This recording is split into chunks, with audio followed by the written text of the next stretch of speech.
आज आप सभी श्रवण करेंगे नवरात्रि के प्रथम दिन माँ शैलपुत्री की व्रत कथा। इस दिन घट स्थापना होती है और माँ दुर्गा के शैलपुत्री स्वरूप की पूजा की जाती है।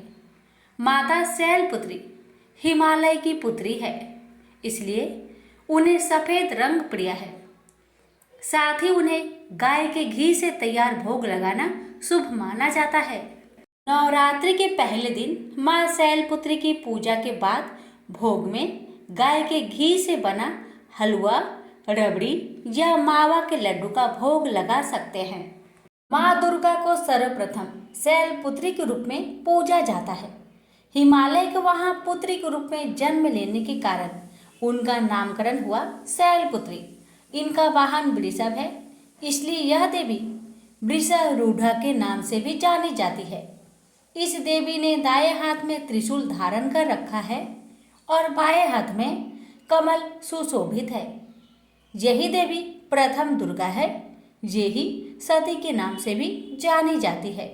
उनकी एक मार्मिक कहानी है। एक बार जब प्रजापति ने यज्ञ किया तो इसमें सारे देवताओं को निमंत्रित किया, भगवान शंकर को नहीं। सती यज्ञ में जाने के लिए विकल हो उठी। शंकर जी ने उन्हें कहा कि सारे देवताओं को निमंत्रित किया गया है, उन्हें नहीं, ऐसे में वहां जाना उचित नहीं है। सती का प्रबल आग्रह देखकर शंकर जी ने उन्हें यज्ञ में जाने की अनुमति दे दी। सती जब घर पहुंची तो सिर्फ माँ ने ही उन्हें स्नेह किया। बहनों की बातों में व्यंग और उपहास के भाव थे। भगवान शंकर के प्रति भी तिरस्कार का भाव है। दक्ष ने भी उनके प्रति अपमानजनक वचन कहे। इससे सती को कलेश हुआ। वे अपने पति का यह अपमान न सह सकी। यज्ञ अग्नि द्वारा अपने को जलाकर भस्म कर लिया। इस दारुण दुख से व्यतीत होकर शंकर भगवान ने उस यज्ञ का विध्वंस करा दिया। यही सती अगले जन्म में शैलराज हिमालय की पुत्री के रूप में जन्मी और शैलपुत्री कहलाई। पार्वती और हेमवती भी इसी देवी के अन्य नाम हैं। शैलपुत्री का विवाह भी भगवान शंकर से हुआ। शैलपुत्री शिव जी की अर्धांगिनी बनी। इनका महत्व और शक्ति अनंत है। प्रेम से बोलिए शैलपुत्री माता की जय। अब श्रवण करें माँ शैलपुत्री की पावन आरती। शैलपुत्री माँ बैल असवार, करे देवता जय जयकार। शिव शंकर की प्रिय भवानी, तेरी महिमा किसी ने ना जानी। पार्वती तू उमा कहलावे, जो तुझे सिमरे सो सुख पावे। रिद्धि सिद्धि परवान करे तू, दया करे धनवान करे तू। सोमवार को शिव संग प्यारी, आरती तेरी जिसने उतारी। उसके सगरी आस पूजा दो, सगरे दुख तकलीफ मिटा दो। घी का सुंदर दीपक जला के, गोला गरी का भोग लगा के। श्रद्धा भाव से मंत्र गाए, प्रेम सहित फिर शीश झुकाए। जय गिरिजाराज किशोरी अम्बे, शिव मुख चंद्र चकोरी अम्बे। मनोकामना पूर्ण कर दो, भक्त सदा सुख संपत्ति भर दो। प्रेम से बोलिए शैलपुत्री मैया की जय। दर्शान एक बहुत ही सुंदर और वैभवपूर्ण राज्य था। वहाँ की धरती सोना उगलती थी। राज्य भर में दूध की नदियाँ बहती थी। कोई दुखी नहीं था। चारों ओर सुख का बसंत छाया हुआ था। राज्य के सभी लोग धर्म और ईश्वर में बड़ी आस्था रखते थे।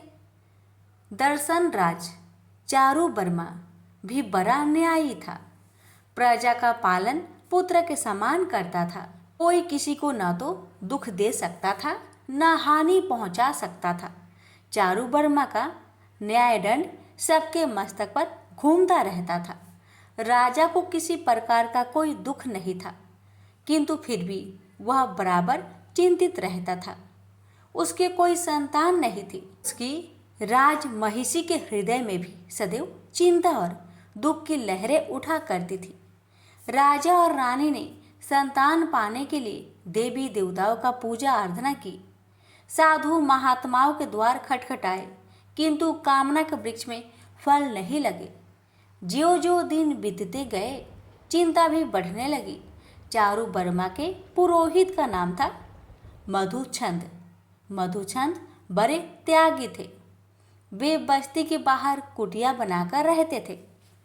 थोड़ी सी भूमि थी, उसी में वे अन्न उपजाते थे और जो कुछ पैदा होता था उसी से अपना जीवन निर्वाह करते थे।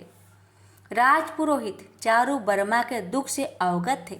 वे जानते थे कि राजा और रानी दोनों को संतानहीनता की चिंता निरंतर दुख पहुंचाया करती है, पर उन्हें दृढ़ विश्वास था कि एक दिन ऐसा आएगा जब राजा की चिंता दूर हो जाएगी और उन्हें संतान की प्राप्ति होगी।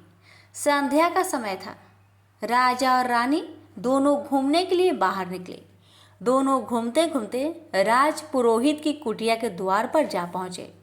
राजपुरोहित ने उठकर स्वागत किया और बैठने के लिए आसन प्रदान किया।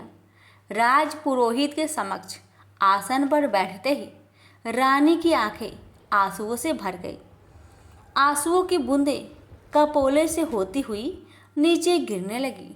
राजपुरोहित ने रानी की ओर देखते हुए प्रश्न किया, क्या बात है महारानी, आपके नेत्र से अश्रु बूंदें क्यों गिर रही है? रानी ने भरे हुए कंठ से कहा, राजपुरोहित जी, आप तो सब कुछ जानते हैं। रानी की बात सुनकर राजपुरोहित विचारों के सागर में डूब गए। वे कुछ क्षणों तक सोचते रहे, फिर बोले, महारानी आप चिंता ना करें, आप भगवती दुर्गा की आराधना करें। माँ दुर्गा की कृपा से आपकी सोनी गोद अवश्य किलकारियों से भर उठेगी। रानी उसी दिन से माँ दुर्गा की आराधना में लग गई। दिन में आराधना, रात में आराधना, खाते पीते सोते जागते हर समय माँ दुर्गा की वंदना। आखिर भगवती दुर्गा प्रसन्न हुई। सपने में प्रकट होकर बोली, मैं तुम पर प्रसन्न हूँ, मांगो क्या चाहिए। रानी ने सजल नयन से उत्तर दिया, माँ मेरी गोद सुनी है, मुझ पर कृपा करो। भगवती दुर्गा का हृदय दया से उमड़ उठा। उन्होंने रानी के मस्तक पर हाथ रखते हुए कहा, पुत्री तुम्हारी कामना अवश्य पूरी होगी। माँ दुर्गा के आशीर्वाद से रानी की कोख से एक पुत्री ने जन्म लिया। जिस प्रकार बसंत के आगमन से उजड़ी हुई वाटिका खिलखिला उठती है, बालिका के जन्म से रानी और राजा के जीवन में नई बहार आ गई। राजा ने अपनी पुत्री का नाम सुमना रखा। सुमना केवल सुमना ही नहीं थी, रूप और सुंदरता की लड़ी भी थी। जो भी देखता उसकी आंखें उसके रूप में अटक जाती। सुमना धीरे धीरे वय की सीढ़ियाँ लांघने लगी। वह विवाह के योग हुई। उसके रूप और सौंदर्य की मधु गंध चारों ओर छिटक पड़ी। देश विदेश के राजकुमार उसे पाने के लिए ललचा उठे। चारू वर्मा ने सुमना के विवाह का स्वयंवर रचा। देश विदेश के राजकुमार स्वयंवर में आए। सबने मन में सुमना को पाने की अभिलाषा ज्वार की तरह उठ रही थी। सुमना हाथ में बरमाला लिए स्वयंवर मंडप में घूमने लगी। उस्मान ने सोचा कि सुमना उसी के गले में बरमाला डालेगी। महानाद ने भी सोचा कि सुमना उसी को स्वीकार करेगी, पर सुमना ने न तो बसपुमान के गले में बरमाला डाली, न उसने महानाद को ही स्वीकार किया। वह वैवस्वत मनु के पोते दम कुमार को देखकर मुस्कुराई। देखते ही देखते उसके गले में बरमाला डाल दी। दम कुमार बारात लेने अपने राज्य में चला गया, पर उसके आने से पूर्व ही बसपुमान और महानाद ने सुमना का अपहरण कर लिया। वे उसे एक वन में ले गए और कड़े पहरे में रखकर उसे अपनी पत्नी बनाने के लिए विवश करने लगे। उधर जब दम कुमार बारात लेकर आया तो सुमना के अपहरण के बारे में मालूम हुआ कि भुजाएं भड़क उठी। घोड़े पर सवार हो वह सुमना की खोज में निकल पड़ा। वह घोड़े को बेग से दौड़ाता हुआ वन में उस जगह जा पहुंचा जहां सुमना करे पहरे में रखी हुई थी। दम कुमार हाथ में खड़क लेकर वसुमान और महानाद पर टूट पड़ा। भयंकर युद्ध होने लगा। दम कुमार अकेला था, उधर वपुष्मान और महानाद के साथ थे। उनके कई साथी दम कुमार धीरे धीरे थकने लगे। ऐसा लगा जैसे वह रण के मैदान में गिर पड़ेगा। व्याकुल हो उठी। उसने सजल आंखों से भगवती दुर्गा का स्मरण किया। माँ, मेरे सौभाग्य की रक्षा करो। माँ दुर्गा की कृपा से दम कुमार की थकी हुई भुजाओं में नया जोश लहर उठा। वह काल की तरह प्रचंड बनकर शत्रु पर टूट पड़ा। देखते ही देखते उसने सबको मौत के घाट उतार दिया। इस समय चारू वर्मा भी अपने सैनिकों के साथ वहां आ पहुंचा। उसने दम कुमार की पीठ थपथपाते हुए कहा, मुझे तुम पर गर्व है। सुमना ने तुम्हारा ठीक ही वरण किया है। माँ दुर्गा की कृपा से चारू वर्मा ने बड़ी धूमधाम के साथ सुमना का विवाह दम कुमार के साथ कर दिया। फिर दोनों का जीवन उसी प्रकार व्यतीत हुआ जिस प्रकार बसंत के दिनों में वृक्षों की डालियां विकसित होती है। प्रेम से बोलिए भगवती दुर्गा की जय। मेधा ऋषि का राजा सूरथ और समाधि को देवी की महिमा बताना। महर्षि मार्कंडेय बोले, सूर्य के पुत्र स्वर्णी की उत्पत्ति की कथा विस्तार पूर्वक कहता हूँ, सुनो। स्वर्णी महामाया की कृपा से जिस प्रकार मनवंतर के स्वामी हुए उसका हाल भी सुनो। पहले स्वरोचिष नामक मनवंतर में चैत्र में उत्पन्न हुए सूरथ नाम के एक राजा थे। सारी पृथ्वी पर उनका राज्य था। वह प्रजा को अपने पुत्र के समान मानते थे। तो भी कोला विधुवंशी नाम के क्षत्रिय उनके शत्रु बन गए। दुष्टों को दंड देने वाले राजा सूरथ की उनके साथ लड़ाई हुई।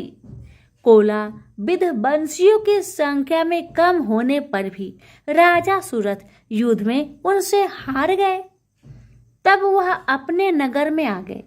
केवल अपने देश का राज्य ही उनके पास रह गया और वह उसी देश के राजा होकर राज्य करने लगे। किंतु उनके शत्रुओं ने उन पर वहां भी आक्रमण किया।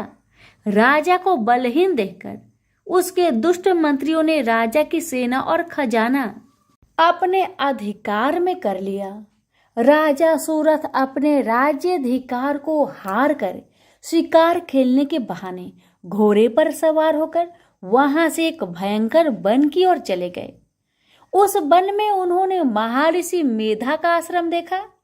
वहां महर्षि अपने शिष्यों तथा मुनियों से सुशोभित बैठे हुए थे और वहां कितने ही हिंसक जीव परम शांति भाव से रहते थे। राजा सूरथ ने महर्षि मेधा को प्रणाम किया और महर्षि ने भी उनका उचित सत्कार किया। राजा सूरथ महर्षि के आश्रम में कुछ समय तक ठहरे। अपने नगर की ममता के आकर्षक से राजा अपने मन में सोचने लगे, पूर्व काल में पूर्वजों ने जिस नगर का पालन किया था वह आज मेरे हाथ से निकल गया। मेरे दुष्ट एवं दुरात्मा मंत्री मेरे नगर की अब धर्म से रक्षा कर रहे होंगे या नहीं। मेरा प्रधान हाथी जो कि सदा मद की वर्षा करने वाला और शूरवीर था, मेरे बीमारियों के बस में होकर न जाने क्या दुख भोग रहा होगा। मेरे आज्ञाकारी नौकर जो मेरी कृपा से धन और भोजन पाने से सदैव दुखी रहते थे और मेरे पीछे पीछे चलते थे, वह निश्चय ही दुष्ट राजाओं के अनुसरण करते होंगे तथा मेरे दुष्ट एवं दुरात्मा मंत्रियों द्वारा व्यर्थ ही धन को व्यय करने से मेरा सचित किया हुआ मेरा खजाना एवं दिन जरूर खाली हो जाएगा। इस प्रकार ही बहुत सी बातें सोचता हुआ राजा निरंतर दुखी रहने लगा। एक दिन राजा सूरथ ने महर्षि मेधा के आश्रम के निकट एवं वैश्य को देखा। राजा ने उससे पूछा, भाई तुम कौन हो? यहाँ तुम्हारे आने का क्या कारण है? और तुम मुझे शोकाग्रस्त अनमने से दिखाई देते हो। इसका क्या कारण है? राजा के यह नम्र वचन सुन वैश्य ने महाराज सूरत को प्रणाम करके कहा, हे राजन, मेरा नाम समाधि है। मैं धनियों के कुल में उत्पन्न एक वैश्य हूँ। मेरे दुष्ट स्त्री पुत्राधिकों ने लोभ से मेरा सब धन छीन लिया है और मुझे घर से निकाल दिया है। मैं इस तरह से दुखी होकर इस वन में चला आया हूँ और यहाँ रहता हुआ इस बात को भी नहीं जानता कि अब घर में इस समय कुशल है या नहीं। यहाँ मैं अपने परिवार का आचरण संबंधी कोई समाचार भी नहीं पा सकता कि वह घर में इस समय कुशल पूर्वक है या नहीं। मैं अपने पुत्र के संबंध में ये भी नहीं जानता कि वह सदाचारी है या दुराचार में फंसे हुए हैं। राजा बोले, जिस धन के लोभी स्त्री पुत्रों ने तुम्हें घर से निकाल दिया है, फिर भी तुम उसी का चित्त में उनसे प्रेम करते हो। वैश्य ने कहा, मेरे विषय में आपका ऐसा कहना ठीक है, किंतु मेरा चित्त इतना कठोर नहीं है। यद्यपि उन्होंने धन के लोभ में पकड़कर प्रीत स्नेह को त्याग कर मुझे घर से निकाल दिया है, तो भी मेरे मन में उनके लिए कठोरता नहीं आती। महामते, मेरा मन फिर भी उनमें फंस रहा है। इस बात को जानता हुआ भी मैं नहीं जान रहा मेरा चित्त उनके लिए दुखी क्यों है। मैं उनके लिए लंबी लंबी सांसें ले रहा हूँ। उन लोगों में प्रेम नाम मात्र का भी नहीं है। फिर भी ऐसे निस्नेहियों के लिए मेरा हृदय कठोर नहीं होता। महर्षि मार्कंडेय ने कहा, ब्राह्मण। इसके पश्चात महाराज सूरत और वह वैश्य दोनों महर्षि मेधा के समीप गए और लोग न्याय संभाषण करके दोनों ने वार्ता आरंभ की। राजा बोले, भगवान, मैं आपसे एक बात पूछना चाहता हूँ, सो आप कृपा करके मुझे बताए। मेरा मन मेरे अधीन नहीं है, इससे मैं बहुत दुखी हूँ। राज्य धन आदि की चिंता अभी तक मुझे बनी हुई है और मेरी यह ममता अज्ञानियों की तरफ बढ़ती जा रही है। और यह समाधि नामक वैश्य भी अपने घर से अपमानित होकर आया है। इसके सज्जनों ने भी इसे त्याग दिया है। सज्जनों से त्याग हुआ भी यह उनसे हार्दिक प्रेम रखता है। इस तरह हम दोनों ही दुखी हैं। हे महाभाग, उन लोगों के अवगुणों को देखकर भी हम दोनों के मन में उनके लिए ममता जनित आकर्षक उत्पन्न हो रहा है। हमारे ज्ञान रहते हुए भी ऐसा क्यों है? अज्ञानी मनुष्य की तरह हम दोनों में यह मूर्खता क्यों है? महर्षि मेधा ने कहा, विषय मार्ग का ज्ञान सब जंतुओं को है। सबों के लिए विषय पृथक पृथक होते हैं। कुछ प्राणी दिन में नहीं देखते और कुछ रात को, परंतु कोई जीव ऐसे हैं जो दिन तथा रात दोनों में देख सकते हैं। यह सत्य है कि मनुष्य में ज्ञान प्रधान है, किंतु केवल मनुष्य ही ज्ञानी नहीं होता। पशु पंछी आदि भी ज्ञान रखते हैं। जैसे यह पशु पंछी ज्ञानी है, वैसे ही मनुष्यों का ज्ञान है और ज्ञान मनुष्यों में है, वैसे ही पशु पंछियों में है तथा अन्य बातें भी दोनों में एक जैसी पाई जाती है। ज्ञान होने पर भी इन पंछियों की ओर देखो कि अपने भूख से पीड़ित बच्चों की चोंच में कितने प्रेम से अन्न के दाने डालते हैं। राजन, ऐसा ही प्रेम मनुष्य में अपनी संतान के प्रति पाया जाता है। लोभ के कारण अपने उपकार का बदला पाने के लिए मनुष्य पुत्रों की इच्छा करते हैं और इस प्रकार मोह के गड्ढे में गिर जाते हैं। भगवान श्री हरि की जो माया है, उसी में यह संसार मोहित हो रहा है। इसमें आश्चर्य की कोई बात नहीं, क्योंकि वह भगवान विष्णु की योग निद्रा है। यह माया ही तो है जिसके कारण संसार मोह में जकड़ा हुआ है। यही महामाया भगवती देवी ज्ञानियों के चित्त को बलपूर्वक खींचकर मोह में डाल देती है और उसी के द्वारा संपूर्ण जगत की उत्पत्ति होती है। यही भगवती देवी प्रसन्न होकर मनुष्य को मुक्ति प्रदान करती है। यही संसार के बंधन का कारण है तथा संपूर्ण ईश्वरों की भी स्वामिनी है। महाराज सूरथ ने पूछा, भगवान वह देवी कौन है जिसको आप महामाया कहते हैं? ब्राह्मण, वह कैसे उत्पन्न हुई और उसका कार्य क्या है? उसके चरित्र कौन कौन है? प्रभु, उसका जैसा प्रभाव हो, जैसा स्वरूप हो, वह सभी मुझसे कृपा करके कहिए, मैं आपसे सुनना चाहता हूँ। महर्षि मेधा बोले, राजन, वह देवी तो नित्य स्वरूपा है, उससे यह संसार रचाया गया है, तब भी उसकी उत्पत्ति अनेक प्रकार से होती है। वह सब आप मुझसे सुनो। यह देवताओं का कार्य सिद्ध करने के लिए प्रकट होती है। उस समय वह उत्पन्न हुई कहलाती है।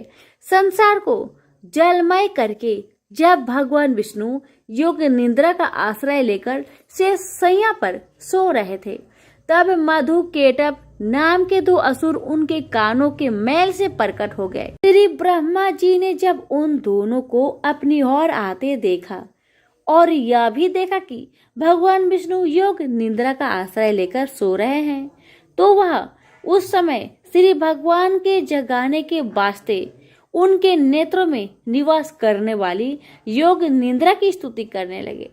श्री ब्रह्मा जी ने कहा, हे देवी, तुम ही स्वाहा, तुम ही स्वधा और तुम ही वष्टकार हो। स्वर भी तुम्हारा ही स्वरूप है। तुम ही जीवन देने वाली सुधा हो। नित्य अक्षर प्रणव में आकार उकार मकार, इन तीनों में मात्रा के रूप में तुम ही स्थित हो। इनके अतिरिक्त जो बिंदु रूपा अर्ध मात्रा है, जिसका कि विशेष रूप से उच्चारण नहीं किया जा सकता है, हे देवी, वह भी तुम ही हो। हे देवी संध्या, सावित्री तथा परम जननी तुम ही हो। तुम इस विश्व को धारण करने वाली हो। तुमने ही इस जगत की रचना की है और तुम ही इस जगत का पालन करने वाली हो और तुम ही कल्प के अंत में सबको भक्षण करने वाली हो। हे देवी, जगत की उत्पत्ति के समय तुम सृष्टि रूपा होती है, पालन काल में स्थित रूपा हो और कल्प के अंत में संहार रूप धारण कर लेती हो। तुम ही महाविद्या, महामाया, महामेधा, महारात्रि और मोहरात्रि हो। श्री ईश्वरी और बोध स्वरूपा बुद्धि भी तुम ही हो। लज्जा, पुष्टि, तुष्टि, शांति और क्षमा भी तुम ही हो। तुम खंड धारिणी, शूल धारिणी, घोर रूपा तथा गदा, चक्र, शंख और धनुष को धारण करने वाली हो। बाण, भुसुंडी और पडिग यह भी तुम्हारे ही अस्त्र है। तुम सौम्य और सौम्यंतर हो। यही नहीं बल्कि जितनी भी स्वयं तथा सुंदर वस्तुएं इस संसार में हैं, उनसे सबसे बढ़कर सुंदर तुम हो। पर और अपर सबसे परे रहने वाली सुंदर ही तुम हो।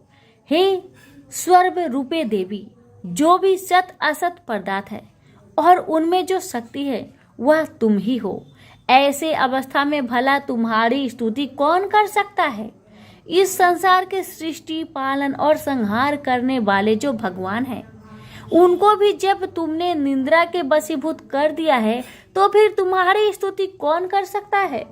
मुझे भगवान विष्णु तथा भगवान शंकर को शरीर धारण कराने वाली तुम ही हो। तुम्हारी स्तुति करने की शक्ति किसमें है?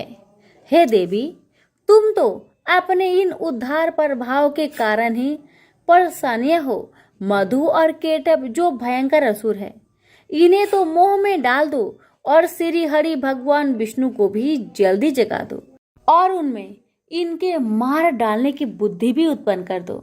महर्षि मेधा बोले, हे राजन, जब ब्रह्मा जी ने देवी से इस प्रकार स्तुति करके भगवान को जगाने तथा मधु और केटव को मारने के लिए कहा, तो वह भगवान श्री विष्णु जी के सामने खड़ी हो गई।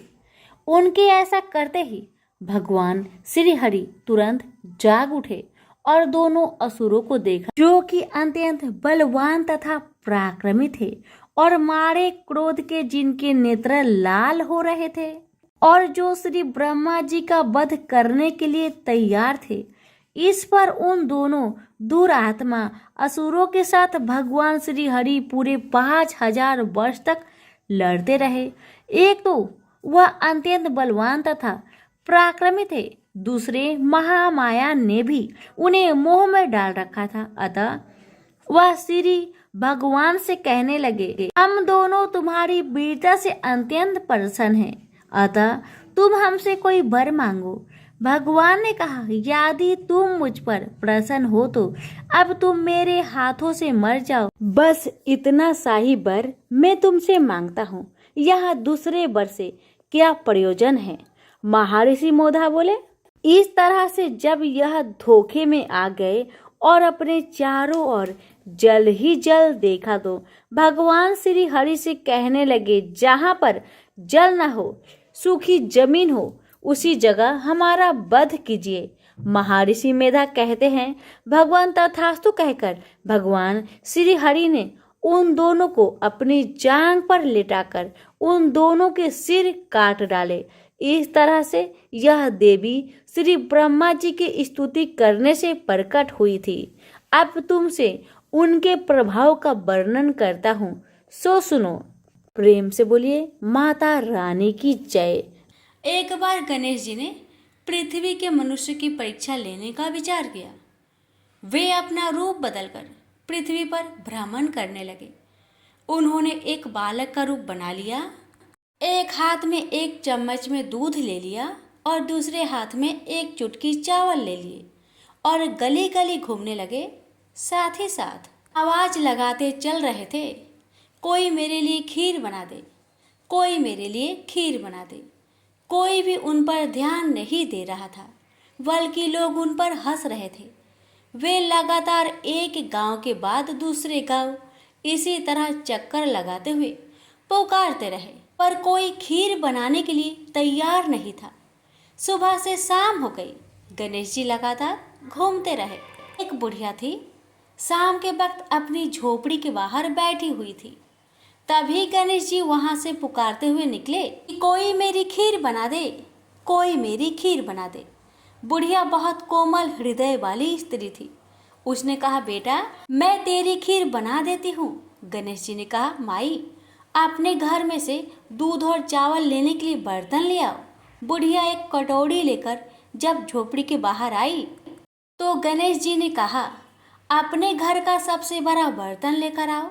बुढ़िया को थोड़ी झुलझुलाहट हुई, पर उसने कहा, चलो बच्चे का मन रख लेती हूँ, और अंदर जाकर वह अपने घर का सबसे बड़ा पतीला लेकर बाहर आई।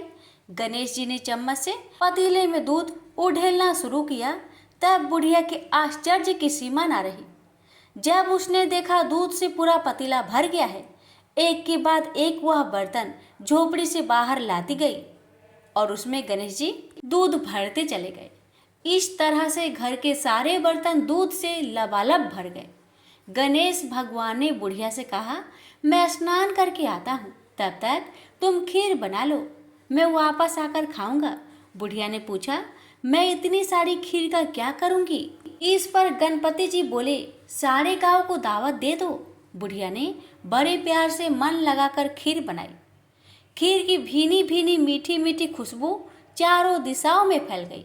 खीर बनाने के बाद वह हर घर में जाकर खीर खाने का न्योता देने लगी। लोग उस पर हंस रहे थे। बुढ़िया के घर में खाने को दाना नहीं और यह सारे गांव को खीर खाने की दावत दे रही है। लोगों को कौतूहल हुआ और खीर की खुशबू से लोग खींचे चले आए। लो, सारा गांव बुढ़िया के घर में इकट्ठा हो गया। जब बुढ़िया की बहू को दावत की बात मालूम हुई, तब वह सबसे पहले वहां पहुंच गई। उसने खीर से भरे पतीलों को जब देखा तो उसके मुंह में पानी आ गया। उसे बड़ी जोर से भूख लगी हुई थी। उसने एक कटोरी खीर निकाली और दरवाजे के पीछे बैठकर खाने को तैयार करने लगी। इसी बीच एक छींटा गिर गया और गणपति जी का भोग लग गया और वो प्रसन्न हो गए। अब पूरे गांव को खाने की दावत देकर बुढ़िया वापस अपने घर आई। उसने देखा बालक वापस आ गया था। बुढ़िया ने कहा, बेटा खीर तैयार है, भोग लगा लो।